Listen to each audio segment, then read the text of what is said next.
कच्चे मसाले वापरून मस्त असा आज आपण भात बनवूया, अगदी कलरफुल बरं का तोही. तर नमस्कार मैत्रिणींनो, कुक हॅप्पी होममध्ये मी सीमा तुमचं खूप खूप स्वागत करते. बघा ना, रंग किती छान आलेला आहे भाताला आणि मोकळाही छान झालेला आहे. अगदी साध्या तांदळाचा आहे बरं का. तर चला लगेच तयारीला लागू, वेळ न घालवता.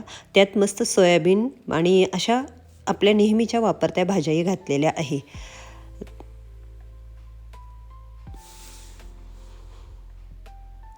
तर एका कुकरमध्ये तेल किंवा तूप तापत ठेवा. त्यात थोडे जिरे, मोहरी, हिंगाची फोडणी द्या.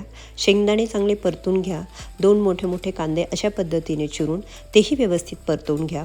कढीपत्ताही घाला त्याने चवेमध्ये फरक पडतो.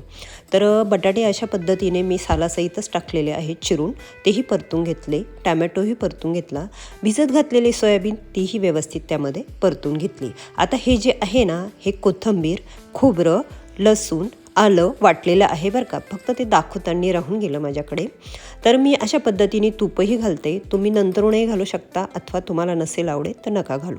आता हे कच्चे मसाले, तर एक तेजपान आहे, शहाजिरे जरा जास्तीच आहे आणि दालचिनीचा तुकडा, लवंग, मिरे, तेही व्यवस्थित त्यामध्ये परतून घ्या. म्हणजे सगळं काही परतवायचं झालं की नंतर त्यामध्ये टाका.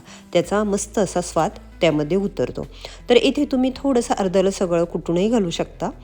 आवडीनुसार लाल तिखट थोडंफार तुम्हाला हवं असेल तर, हळद आणि थोडासाच कांदा लसूण मसाला घातलेला आहे काहीतरी, थोडी धना पावडर आणि ते व्यवस्थित परतून घेतलं. इथे तुम्हाला सांगितलं ना, इतर मसाले वापरायचे नाही, कच्चे मसाले आणि थोडासा कांदा लसूण मसाला. हे बघा अशा पद्धतीने. तर तांदूळ मी स्वच्छ धुवून थोडा वेळ ठेवले होते निथरत तसेच, तेही त्यामध्ये आता व्यवस्थित परतून घेते. हे बघा.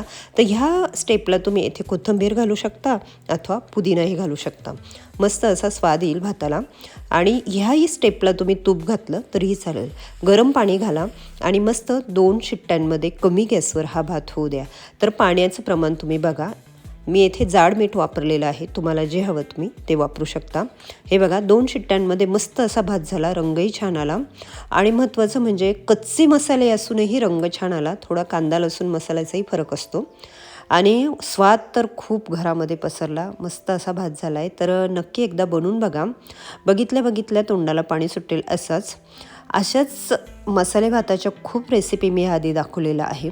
आणि असाच भात त्या काळामध्ये लग्नाच्या पंक्तीतही असायचा. त्यामुळे सगळीकडे असा वास पसरला की केव्हा खाईल असं व्हायचं. आणि आत्ता आम्हालाही असंच झालं आहे की केव्हा आम्ही हा भात खाऊ.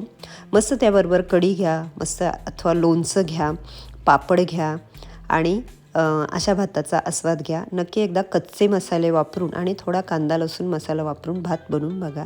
तेव्हा बाय.